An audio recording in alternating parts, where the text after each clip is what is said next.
Have you ever made a change that felt undeniably right? More energy, better sleep, clearer thinking, only to have your blood work come back with a number that made everyone concerned. It's a strange experience, isn't it? To feel better than you have in years, yet be told that something is now cause for worry. This particular dilemma appears more often than you might expect, especially among people who take their health seriously.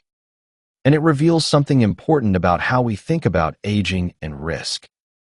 We tend to focus on single numbers as if they tell the whole story, while the body is always telling a more complex tale.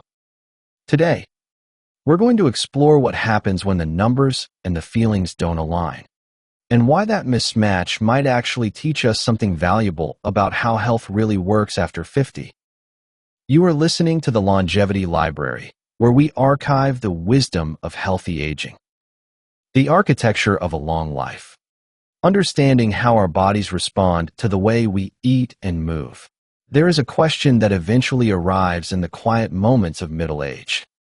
It comes not with urgency, but with gentle persistence, often after a routine medical visit, or following a conversation with a friend who has recently made significant changes to their daily habits.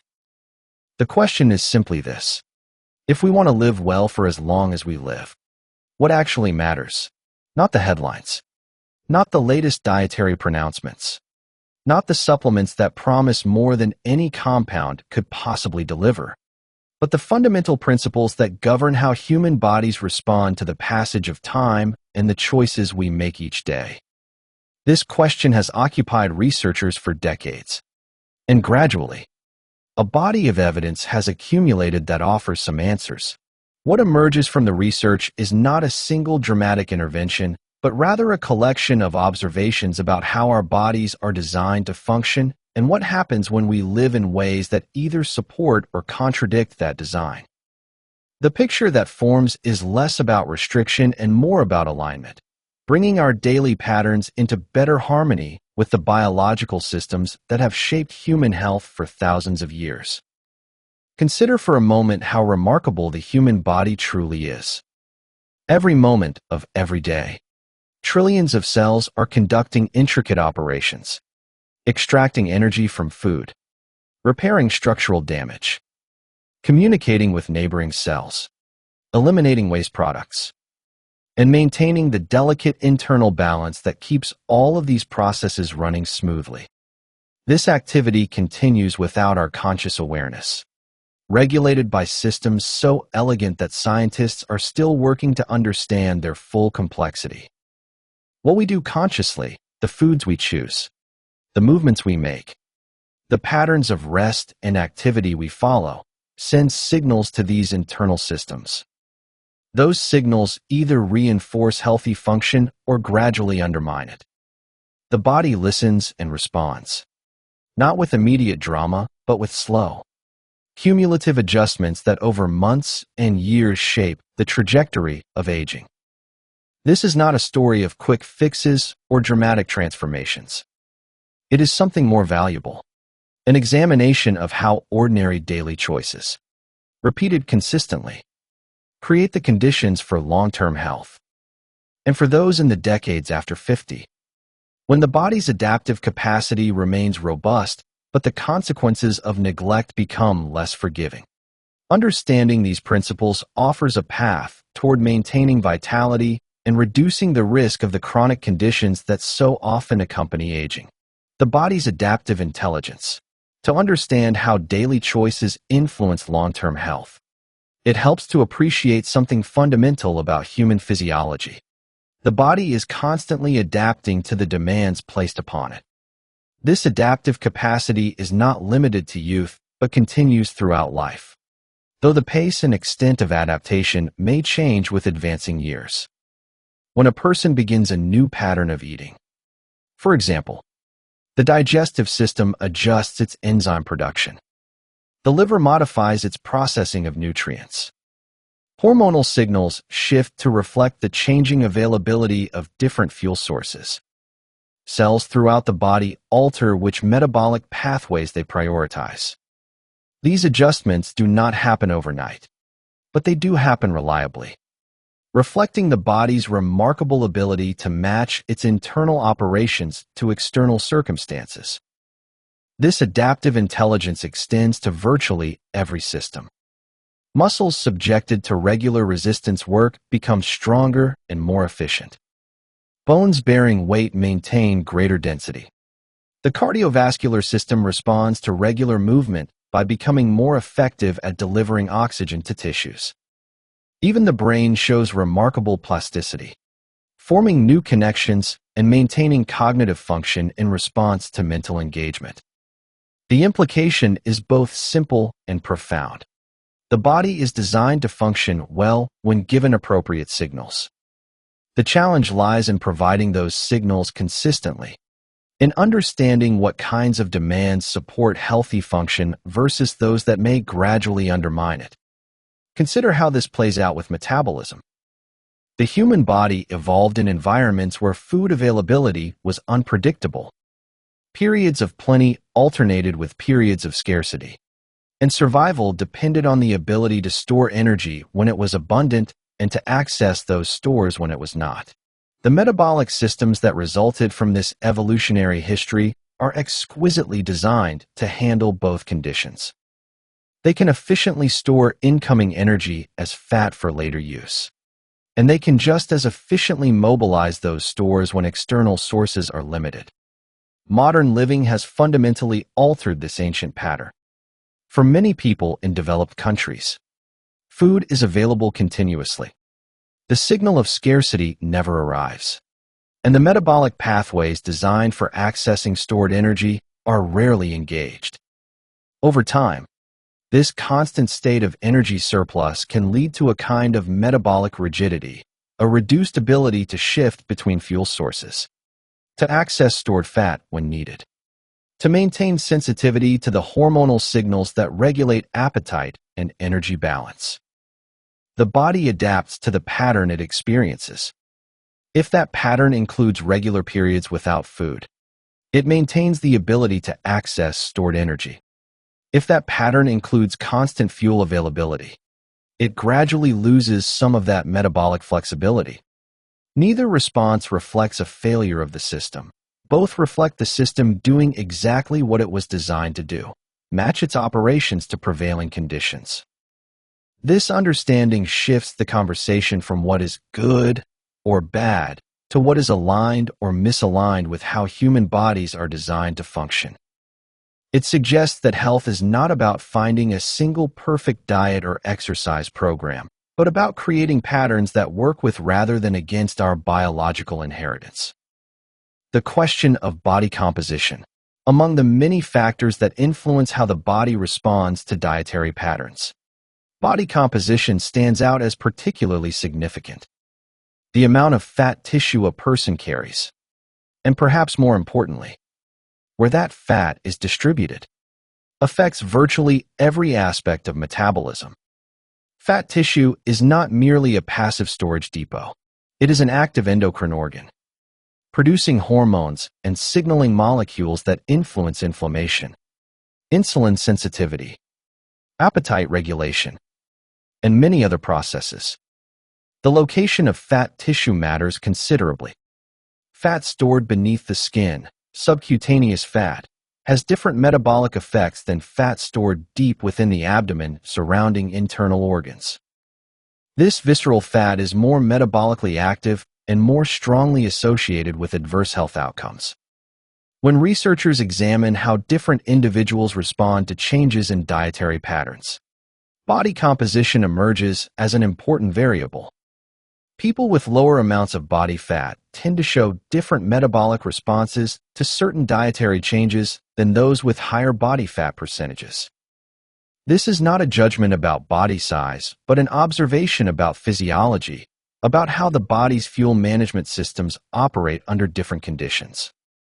In individuals with ample fat stores, the body has a substantial reservoir of energy that can be accessed when needed.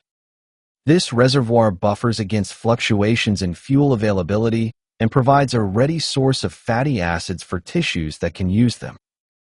In leaner individuals, this buffer is smaller, and the body must manage fuel distribution more carefully. particularly when dietary patterns shift toward lower carbohydrate intake. The body's response in leaner individuals often includes increased circulation of lipid-carrying particles to ensure that tissues receive adequate fuel. This is not a sign that something has gone wrong, but rather evidence that the system is adapting to new circumstances. The liver produces more of the particles that transport fats through the bloodstream, and these particles circulate in greater numbers to meet the body's energy demands. This physiological response has been documented in multiple research studies. Though its clinical significance continues to be explored, what matters for understanding the broader picture is that the body's response to dietary change is not uniform. It varies based on individual characteristics, including body composition, and what represents an appropriate adaptation for one person might look quite different for another. This observation underscores a principle that extends throughout any discussion of health. Context matters. The same dietary pattern that produces one set of effects in an individual with higher body fat may produce different effects in someone who is leaner. The same exercise program that challenges one person appropriately may overwhelm another. Health is not a one-size-fits-all proposition, but requires attention to individual circumstances and responses. The metabolic significance of movement. Physical activity represents one of the most powerful signals we can send to our bodies, yet its effects are often misunderstood. The benefits of regular movement extend far beyond the calories burned during exercise, reaching into nearly every system and influencing how the body functions at a fundamental level. Consider what happens during physical activity. Muscles contract, requiring energy. This energy comes from various sources depending on the intensity and duration of the activity. Stored carbohydrates in the form of glycogen, circulating glucose, fatty acids released from adipose tissue, and in some cases, ketones produced by the liver. The mix of fuel sources shifts continuously based on demand and availability. As muscles work, they release signaling molecules into the bloodstream. These molecules, sometimes called myokines, travel throughout the body and influence processes in distant tissues. Some enhance the body's sensitivity to insulin, improving the ability of cells to take up glucose from the bloodstream. Others influence inflammation, helping to maintain a balanced immune response.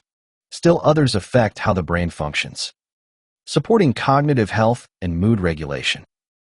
The cumulative effect of regular movement is a body that maintains its metabolic flexibility, the ability to shift smoothly between different fuel sources and to respond appropriately to the hormonal signals that regulate energy balance.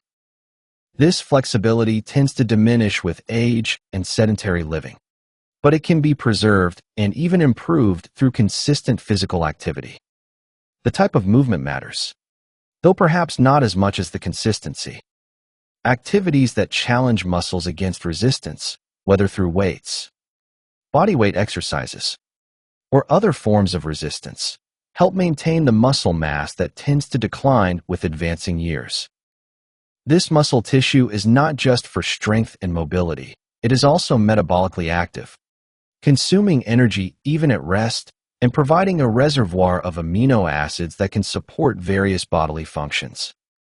Aerobic activities that elevate heart rate and breathing improve the efficiency of the cardiovascular system and enhance the body's ability to utilize oxygen. They support the health of blood vessels, help maintain healthy blood pressure, and improve the function of mitochondria, the cellular structures responsible for producing energy. Perhaps most importantly, movement creates demand. It signals to the body that its various systems need to remain functional and responsive. Muscles that are regularly challenged maintain their mass and strength.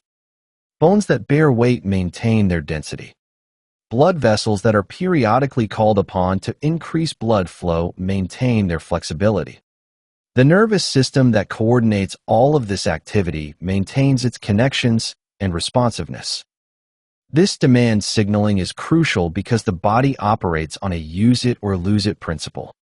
Tissues that are not regularly challenged gradually atrophy. Systems that are not engaged become less efficient.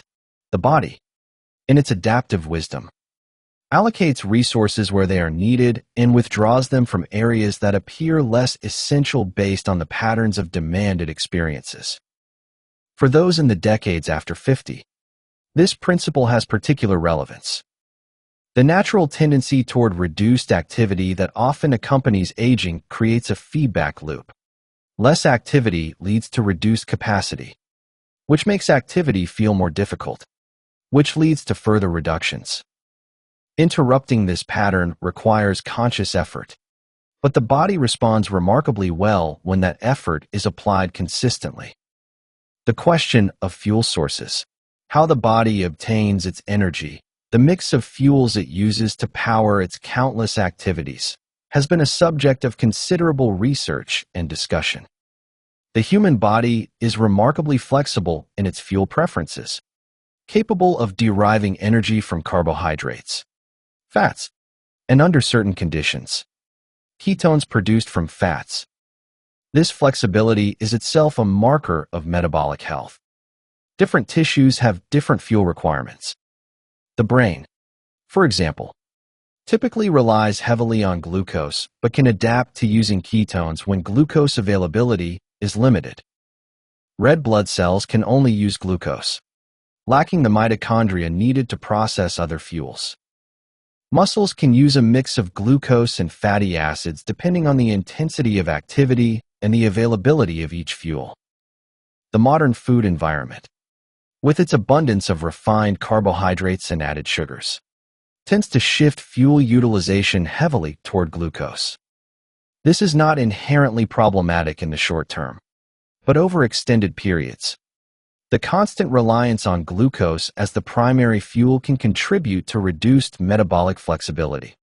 The body becomes accustomed to having glucose readily available and loses some of its capacity to access and utilize stored fat for energy. When dietary patterns shift toward lower carbohydrate intake, the body must adapt to this new reality. It increases its production of enzymes needed to process fats and ketones. It adjusts hormonal signals to mobilize fatty acids from adipose tissue. It ramps up the production of the lipoprotein particles that transport these fats through the bloodstream to tissues that need them. This adaptation period varies among individuals. Some people transition smoothly, experiencing increased mental clarity and stable energy levels once the adjustment is complete. Others may experience temporary symptoms as their bodies shift from primarily glucose-based fuel to greater reliance on fats. Still, others may find that very low carbohydrate intake does not suit their particular physiology. The research examining these adaptations has revealed interesting patterns related to body composition. Individuals with lower body fat percentages tend to show more pronounced changes in certain lipid measurements when they significantly reduce carbohydrate intake. This appears to reflect the increased demands placed on lipid transport systems when the body's internal fuel stores are more limited. For these leaner individuals, the circulation of lipid-carrying particles increases to ensure that tissues receive adequate fuel.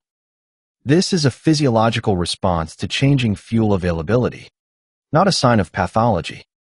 The particles themselves may differ from those typically associated with cardiovascular risk, tending toward larger, less dense forms rather than the small, dense particles more closely linked to arterial health concerns. This distinction matters because not all LDL particles are created equal.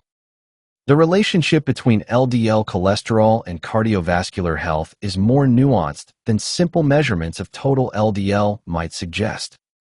Particle size, particle number, and the context of other metabolic factors all influence the clinical significance of any given LDL level. The complexity of lipid measurements. Lipids, the family of fat-related substances that includes cholesterol and triglycerides, are essential to human function. They form part of every cell membrane, serve as precursors for hormones, insulate nerves, and provide a concentrated form of energy storage. The body manufactures its own cholesterol and also absorbs some from food, maintaining careful regulation of these vital substances.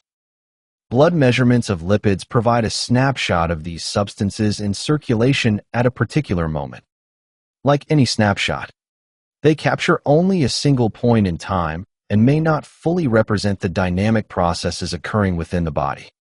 The interpretation of these measurements requires context, including when they were taken, what the person was doing beforehand, and how they compare to previous measurements. Research has documented that lipid measurements can fluctuate significantly based on recent activity.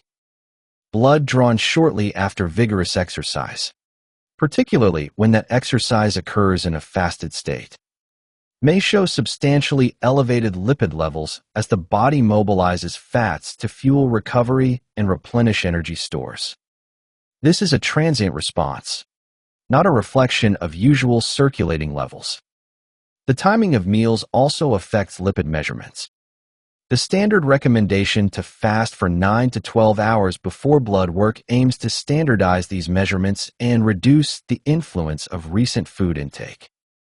Even with this standardization, however, lipids show natural variation from day to day and week to week. When individuals change their dietary patterns, lipid measurements often shift during the adaptation period. These shifts may be temporary, representing the body's adjustment to new fuel sources rather than a new steady state. Allowing several months for adaptation before interpreting these changes provides a more accurate picture of how the dietary pattern affects an individual's lipid profile. The relationship between dietary saturated fat and blood lipids is also more complex than once thought. While saturated fat intake can influence LDL levels, individual responses vary considerably based on genetics, overall dietary pattern, and metabolic context.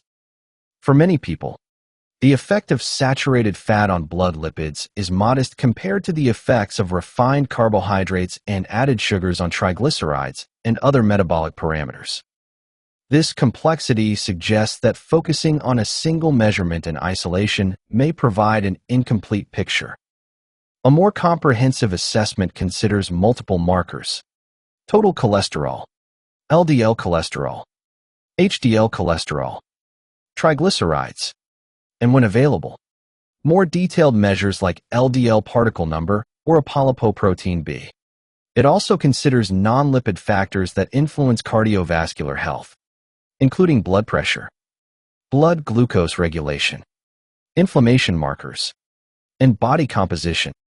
The question of individual variation. Perhaps the most consistent finding in health research is that people vary. They vary in how they respond to different foods, how they adapt to exercise, how their bodies handle stress, and how they age. This variation is not a nuisance to be controlled for in research studies, but a fundamental characteristic of human biology that deserves attention. Genetic factors contribute to this variation.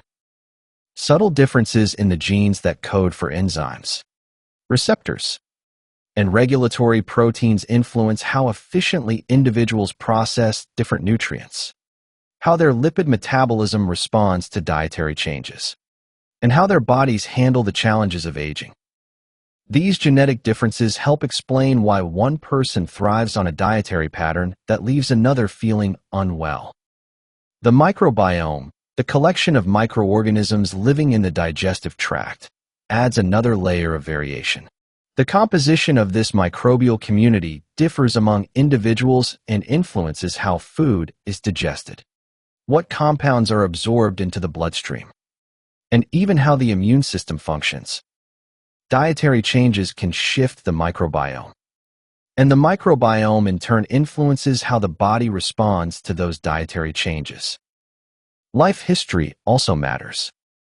Years of different eating patterns, activity levels, stress exposures, and environmental influences shape how the body functions today.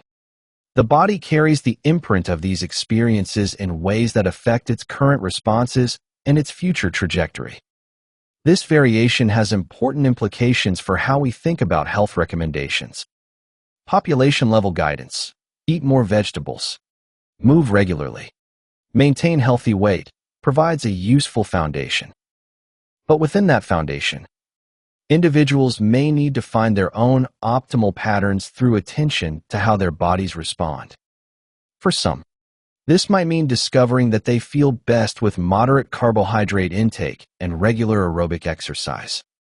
For others, lower carbohydrate patterns with more resistance training might suit them better. Still, others might find that their bodies function optimally with yet another combination. The goal is not to find the single correct pattern, but to find the pattern that works for each individual, recognizing that this may change over time. The role of consistency over time. If there is a single principle that emerges from the study of healthy aging, it is the power of consistency. The body responds to patterns, not isolated events. What matters most is not what is done occasionally, but what is done regularly, day after day, month after month, year after year. This principle applies across all the domains that influence health. Consistent movement, even in modest amounts, maintains function far better than occasional intense exercise followed by long periods of inactivity. Consistent eating patterns that align with the body's needs support metabolic health better than cycles of restriction and indulgence. Consistent sleep patterns reinforce the circadian rhythms that regulate countless physiological processes. The reason consistency matters so much relates to how the body adapts. Adaptation occurs in response to repeated signals. A single bout of exercise triggers temporary changes, but only regular exercise triggers the lasting adaptations that improve function.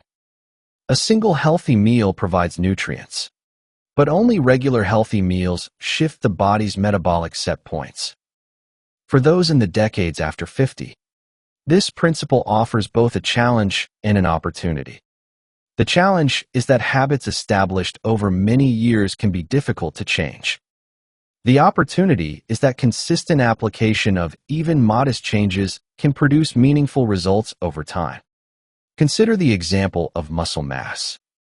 After about age 30, adults typically lose 3 to 5% of their muscle mass per decade, with the rate accelerating after 60. This loss, if unchecked, contributes to frailty, reduced mobility, and metabolic changes. But research shows that regular resistance training can slow or even reverse this loss at any age. The key is consistency, not occasional heavy workouts, but regular, sustainable strength work that provides ongoing stimulus for muscle maintenance. Similarly, the gradual increase in blood pressure that often accompanies aging can be moderated through consistent patterns of physical activity. Sodium intake within appropriate ranges, adequate potassium from vegetables and fruits, and stress management practices.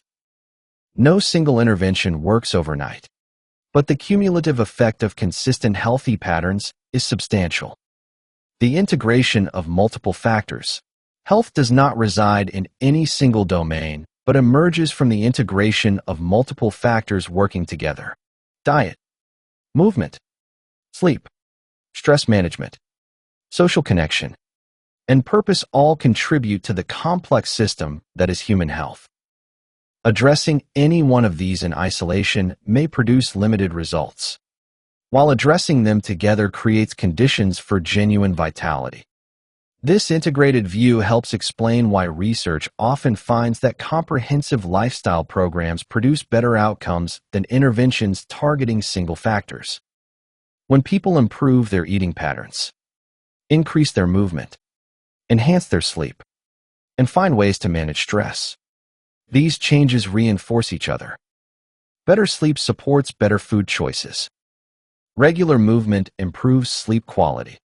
Stress management reduces the likelihood of stress-related eating.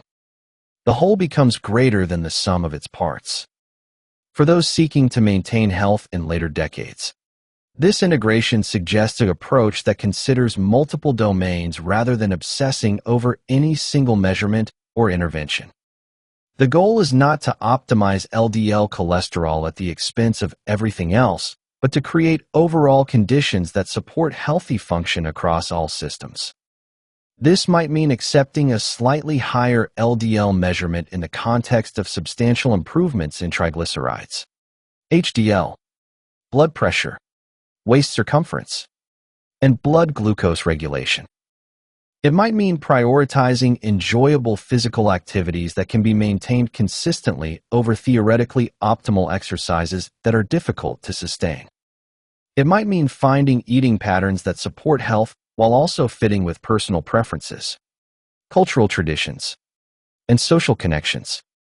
The integration of multiple factors also suggests paying attention to how different domains interact. A dietary pattern that works well during periods of low stress might need adjustment during more stressful times. An exercise routine that supports health during one life phase might need modification as circumstances change. Flexibility in approach, combined with consistency in underlying principles, supports long-term success. The question of purpose and connection. Human beings are not merely biological organisms, but also social and purposeful creatures. The research on healthy aging consistently finds that factors beyond diet and exercise matter enormously, perhaps as much as any physical intervention. Social connection appears to be protective across multiple health outcomes. People with strong social ties tend to live longer, experience less cognitive decline, and maintain better physical function as they age. The mechanisms likely involve multiple pathways. Social support buffers stress, encourages healthy behaviors, provides cognitive stimulation, and gives life meaning and structure. Purpose, the sense that one's life has meaning and direction, also correlates with health outcomes. People who feel they have reasons to get up in the morning, who engage in activities that matter to them, tend to maintain function longer and report better quality of life in later years. Purpose may motivate the consistent engagement in healthy behaviors and provide psychological resources for coping with the challenges that inevitably arise. For those in the decades after 50, these findings offer both validation and guidance. They validate the importance of maintaining connections with family and friends, of staying engaged with community, of pursuing interests and activities that bring meaning. They suggest that time spent nurturing relationships and contributing to others is not separate from health, but integral to it. They also guide attention toward the social and environmental contexts that shape daily choices. The people we surround ourselves with influence our behaviors in ways both obvious and subtle. The environments we inhabit, our homes, neighborhoods, communities, either support or hinder healthy patterns. Attending to these contexts can be as important as attending to individual behaviors. The reality of biological trade-offs. Biological systems involve trade-offs. Enhancing function in one area may come at the cost of changes in another. Understanding these trade-offs helps make sense of why different individuals may need different approaches and why perfect optimization across all measures may not be possible.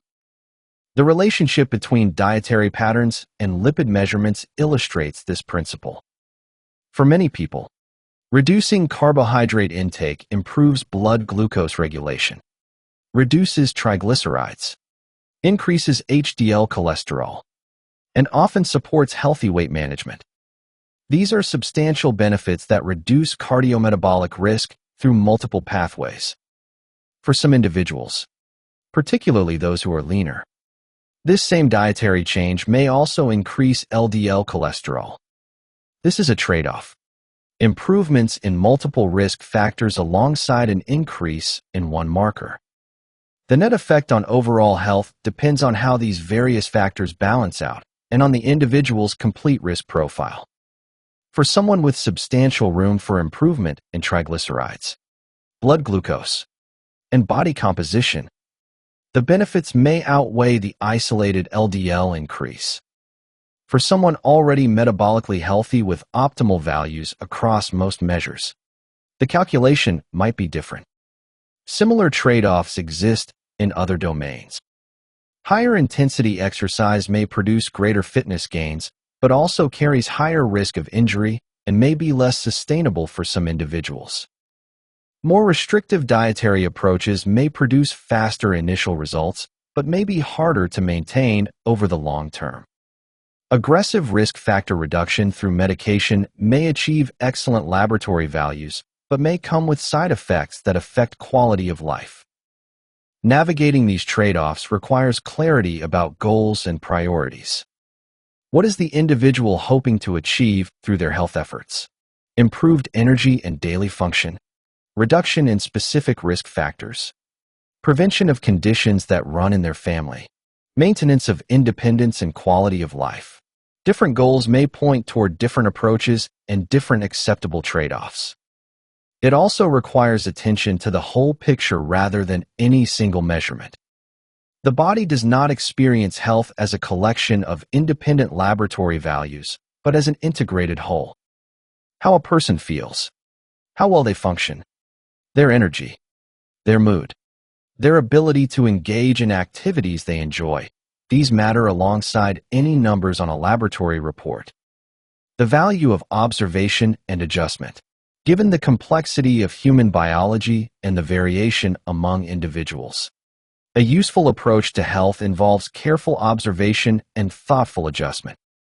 Rather than searching for a single perfect protocol to follow indefinitely, it may be more productive to try approaches, observe their effects, and adjust based on what is learned. This process requires paying attention. How does energy feel at different times of day? How does the body respond to different foods? How does sleep quality change with different evening routines? How does mood and mental clarity shift with different patterns of activity and rest? These observations provide personalized data that no research study can supply. It also requires patience. The body's responses to changes in diet or activity unfold over weeks and months, not days.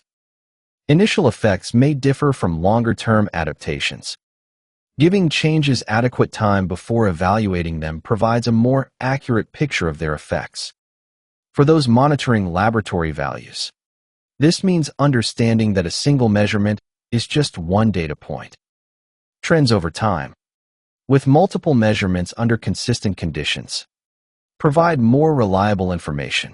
A measurement that seems concerning can be repeated after ensuring optimal testing conditions, adequate fasting, rest, no recent vigorous exercise, to confirm whether it represents a true change or a temporary fluctuation. It also means considering the full panel of relevant measurements rather than fixating on any single value.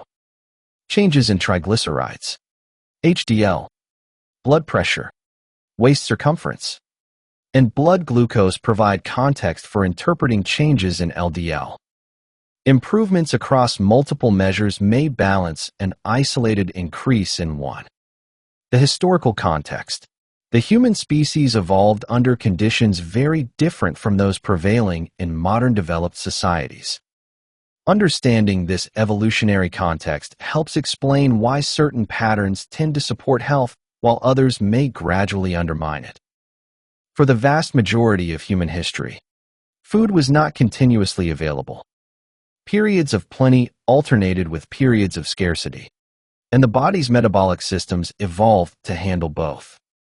Physical activity was not a choice, but a requirement of daily existence, moving to find food, to build shelter, to travel from place to place.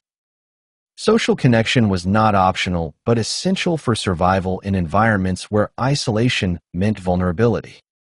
Modern life has changed these conditions dramatically for much of the world's population. Food is available at any hour, in any season, often in forms that concentrate calories while stripping away fiber and other components that affect how those calories are processed. Physical activity has been engineered out of daily life through mechanized transportation, labor-saving devices, and sedentary work. Social connection, while still possible, requires more intentional cultivation than in the tightly knit communities that characterized most of human history. This mismatch between our evolutionary inheritance and our current environment contributes to many of the chronic conditions that challenge health in later decades. The body systems, designed for one set of conditions, are confronted with a very different set.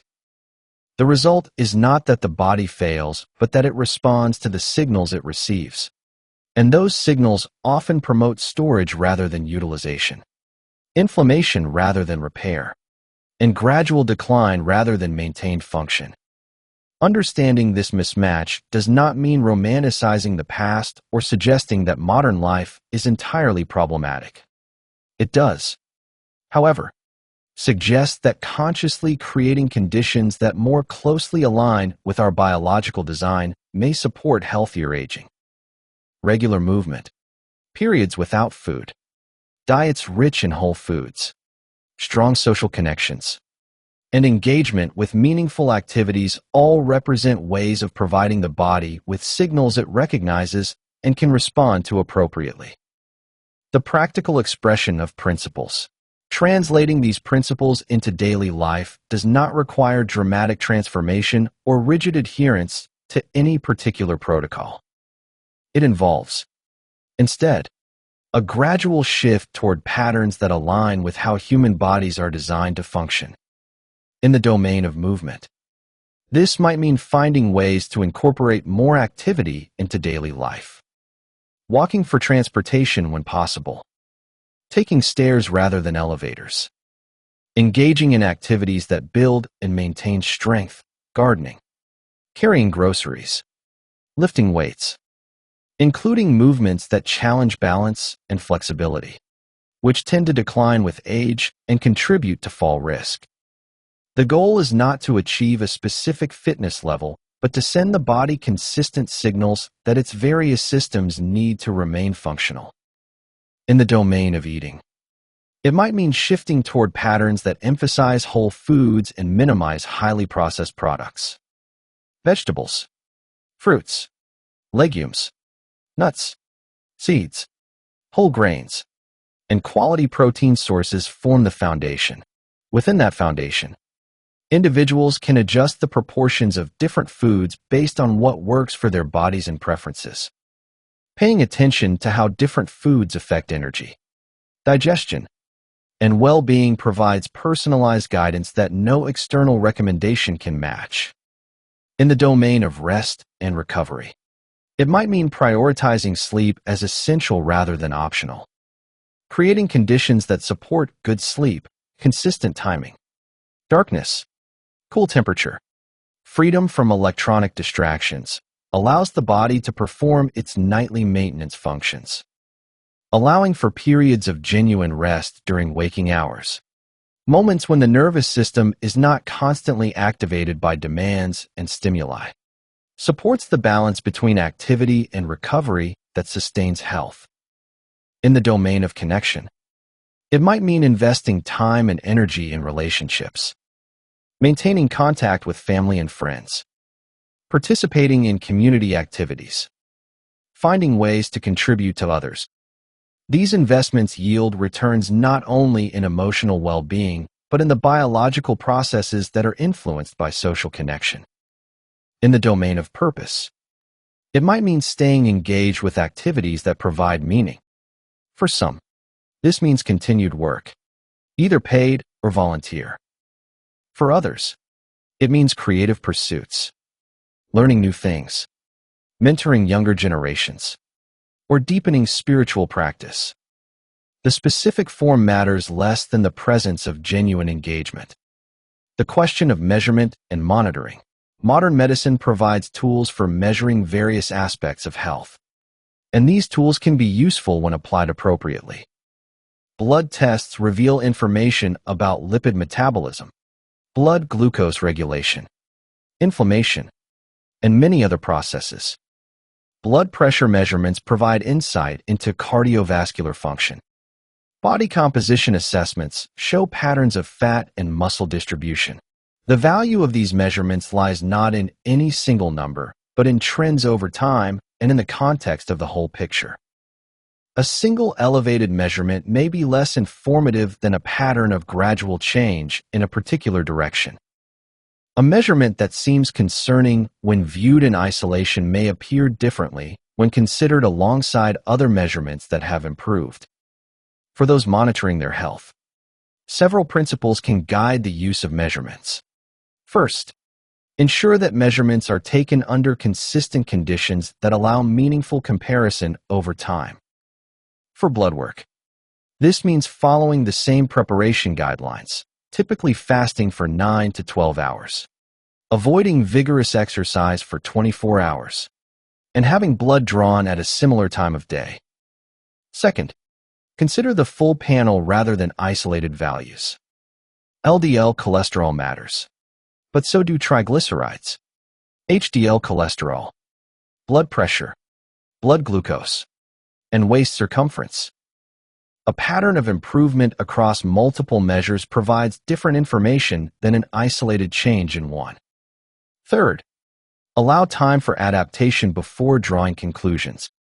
When dietary or activity patterns change significantly, the body needs time to adjust. Measurements taken during this adjustment period may not reflect the new steady state.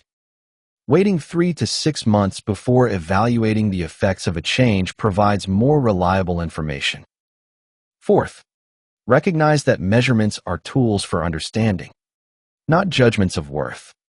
A number that falls outside the desirable range is information to be considered, not a verdict on personal adequacy. It suggests areas that may benefit from attention, not failure or inadequacy. The integration of knowledge and wisdom, knowledge about health, the research findings, the physiological mechanisms, the population studies, provides a foundation for making informed choices. But knowledge alone is not sufficient. It must be integrated with wisdom, the ability to apply general principles to specific circumstances, to recognize what matters for a particular individual, to balance competing considerations, and to maintain perspective over the long arc of a life. Wisdom recognizes that health is not an end in itself, but a resource for living fully. The goal is not to achieve perfect biomarkers, but to maintain the capacity to engage with life, to do the things that matter, to be present for the people who matter, to pursue interests and activities that bring meaning and satisfaction. Wisdom also recognizes that absolute certainty is rarely available. Research evolves, recommendations change, and what seemed true yesterday may be refined or revised tomorrow. Holding knowledge lightly, being willing to update understanding as new information emerges, and maintaining humility about what is known and what remains uncertain, these attitudes support better decisions than rigid adherence to any fixed set of beliefs. For those in the decades after 50, this integration of knowledge and wisdom offers a path forward that is neither complacent nor obsessive. It involves paying attention to health without being consumed by it, making reasonable choices without demanding perfection, and maintaining perspective about what matters most. The possibility of vitality, the narrative of aging as inevitable decline, is only partially true. While certain changes accompany advancing years, the rate and extent of those changes vary enormously among individuals and are influenced by the patterns of living established over decades.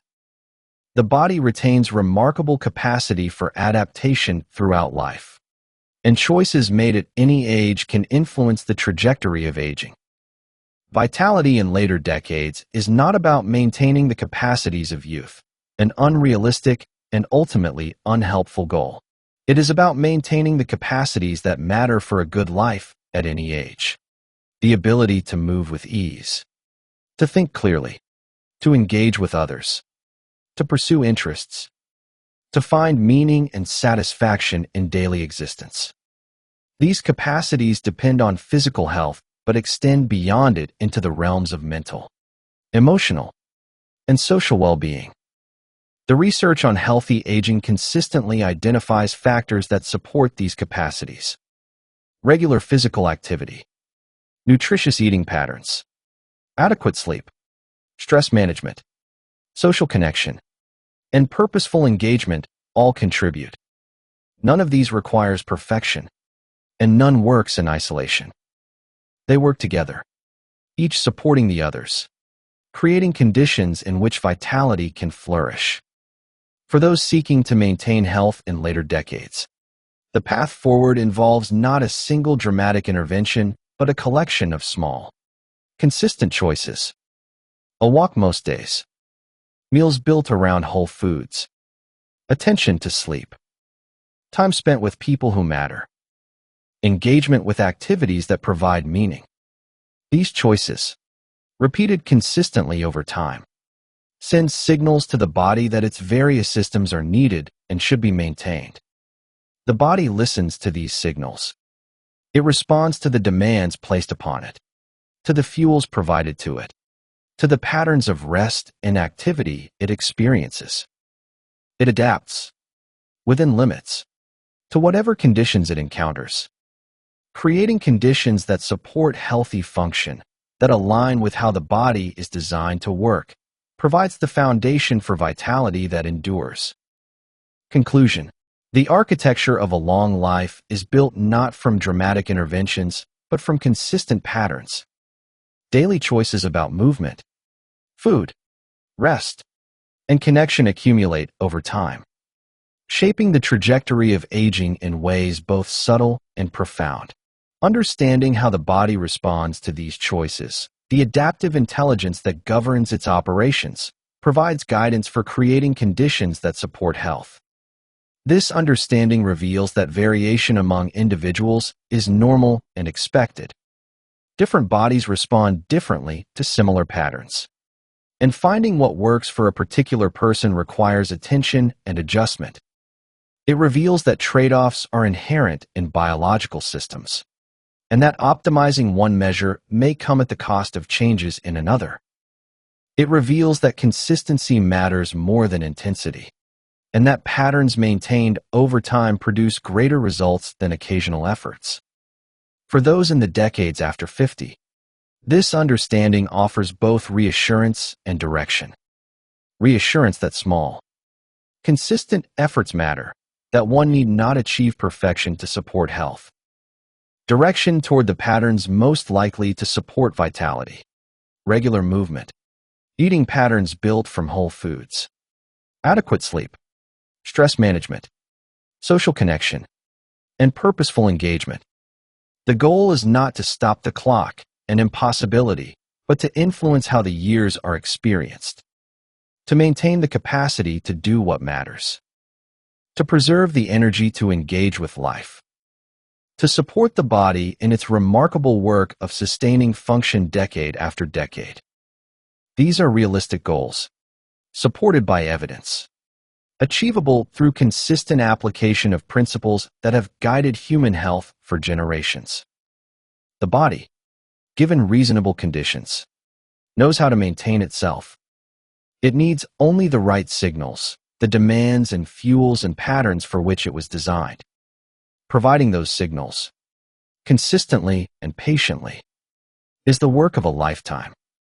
And it is work that pays dividends in the only currency that ultimately matters: the capacity to live fully. For as long as we live, the single most important idea to carry forward is this: health reveals itself not in any isolated measurement, but in the pattern of how all your systems work together over time. When you pay attention to that bigger picture, how you feel, how you function, how your various health markers move together, you begin to see a story that no single number can tell. We'd love to hear what patterns you've noticed in your own journey. What observations have taught you something about how your body works? The comments below are a place to share those insights with others who are walking the same path. If this conversation has added something to your understanding, you'll find more of them waiting in the library, each one an invitation to think more deeply about what healthy aging actually means. This is the Longevity Library. Listen, learn, and live longer.